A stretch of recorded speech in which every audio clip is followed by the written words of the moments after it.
Welcome back, everyone, for today's video. Just kidding. Psych. This is becoming too much of a regular occurrence because my opponents are thinking too long in every game.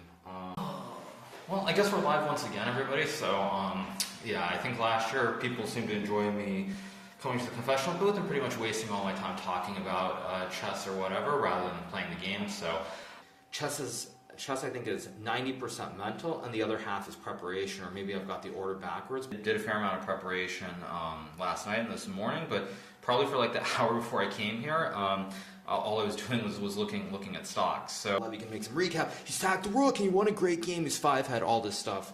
Now I'm becoming too much of a streamer again with these comments, but feel pretty good. But again, even though I like my position, I am honestly just bored out of my mind, which is probably why I'm back here again. I feel very good about my game, zero risk, all the time in the world. I can drink my coffee, just chillax, and whoops. Or I'll be back in here pretty soon to say that it's a draw, or I'll probably be sitting at the board thinking a lot.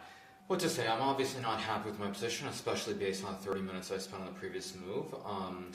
Bored as usual, I think is the word to use right now. I feel like I'd rather just be streaming right now than playing this game or maybe trading some stocks. But for anyone who's wondering, that the tweet had absolutely nothing to do with chess. And today, you know, my attitude is kind of try to play chess like an ape. Just be like an ape and play random, simple, easy chess, nothing exciting, don't think, just move. And I mean, diamond hands forever, so pretty straightforward. Go queen b6, knight c4, queen f6, king g1, rook e2, rook f1, rook d2, rook f6, rook d5, rook f3, rook d1, rook f1, rook d3, knight a5. Thought about trolling you guys, but I'm not really in the mood. Very slow, just keeping all the pieces on the board against Pragnanand, haha. Magnus did some interview recently where he's talking about the Indian players, and he said something like Arjun's a madman who tries to kill you every time, and I'm getting the sense that Prag is trying to incorporate that a little bit more rather than being super pragmatic, pun intended, so probably won't be seeing much of me today just because I think I really have to sit down and use my time very, very wisely today. Third time, not that I'm counting or anything.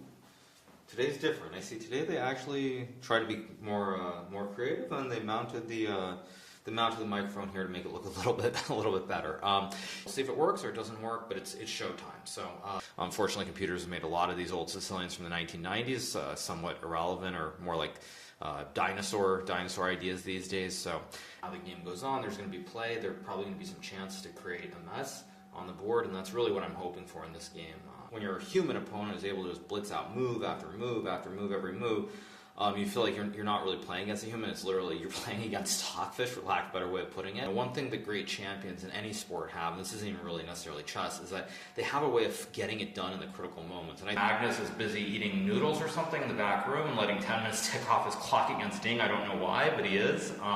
Okay, I came back not so much to talk about my game, but more to sort of muse it how insane Magnus seems to be. And Magnus played another typical brilliant Armageddon game, and just so good. It looked like Fabi was hanging on with knight g3 and h4, but Magnus is Magnus, and his technique is simply unparalleled, frankly. I think that's all that needs to be said. But I've played Magnus so many times that the one thing you have to always be careful against Magnus is to not slip up. I mean, as soon as you think it's like you're fine, you've saved the game, or maybe not even saved, but generally when you think you're okay, that's usually the moment of the most danger. When you kind of fall asleep at the wheel. So this is kind of the issue in a way with chess these days, which is that if you're playing with the white pieces and you can't surprise your opponent, I think in many aspects, it's better to be playing with the black pieces, because then you get to surprise your opponent. They have to spend a lot of time. Alright everybody, this is going to be the final confessional booth visit by me during this tournament. This will be my 32nd time in the 10th round. I mean, maybe I'll come back one more time perhaps later, but I think this is probably it. And I hope you guys have enjoyed the show, and let's just keep rolling, so I'll be back in a few. Or probably never again. But we'll see. Actually, in the spirit of Magnus, I decided to come back.